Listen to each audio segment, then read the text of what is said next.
ఎక్కడ మనం నిలబడాలి. దేవా, నేను ఈ లోకానికి వచ్చాను, పరలోకానికి వెళ్ళడానికి నాకు ఒక మార్గం కావాలి. నేను ఈ లోకానికి వచ్చాను, నేను నీ సన్నిధికి, నీ రాజ్యానికి రావడానికి మార్గం సరళపరచాలి తండ్రి. నీ కుమారుడైన యేసుక్రీస్తు యొక్క రక్తంలో నేను కలగబడుతున్నాను దేవా అని నన్ను నేను పరిశీలించుకుంటున్న వాక్యం ద్వారా నేను వెళ్ళాను. అయ్యగారి మాట ద్వారా 2 టికెట్లు ఉన్నాయి వెళ్ళడానికి, అది రిజర్వేషన్లో. నిమిషంలో అయిపోతాయి. నా ముందు 4 ఉన్నారు. అయ్యగారు అన్నారు, భయపడకు, వెళ్ళు, నిలబడన్నాడు. వెళ్ళాను, నిలబడ్డాను. ఆన్లైన్లో చూస్తే 2 టికెట్లు ఉన్నాయి. 4వ వ్యక్తి అయిపోయాడు. ఆ టికెట్ ఇంకెవరు కొనలేదు, ఆ టికెట్ నేను కొనుక్కున్నాను. దేవునికి మహిమ కలుగును గాక. హల్లెలూయా, హల్లెలూయా. ఈ దినాన, ఈ యొక్క విజ్ఞాపన దినాన మనము 5 నెలల పాటు ఈ లోకంలో జీవిస్తూనే ఉన్నాము.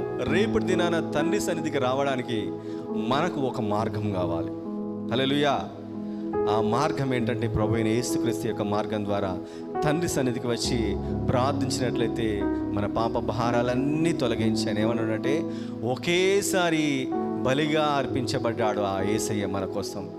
ఆ యొక్క రక్తాన్ని మన నొస్తళ్ళ మీద, మన ద్వార బంధాల మీద ఉన్నట్లయితే ఆ యొక్క మార్గం గుండా తండ్రి సన్నిధికి వస్తాం. దేవా, ఈ శనివారం దినాన యేసుక్రీస్తు యొక్క మార్గంలో నేను ప్రవేశించబోచున్నాను. ఆ యొక్క యేసుక్రీస్తు యొక్క రుణాన్ని చెల్లించాడే, ఆ రుణాన్ని చేతబట్టుకొని నీ రాజ్యంలో నేను ప్రవేశించడానికి సిద్ధంగా ఉన్నాను. ఈ రక్షణ వస్త్రాన్ని నేను పోగొట్టుకుని దేవా, ఈ రక్షణను నేను పోగొట్టుకుని తండ్రి అని చెప్పేసి రేపటి దినాన ప్రభు బలలో యోగ్యమైన రీతిలో పాలు పొందుదాం. దేవుడు మన సంఘంలో ఉన్న ప్రతి బిడ్డను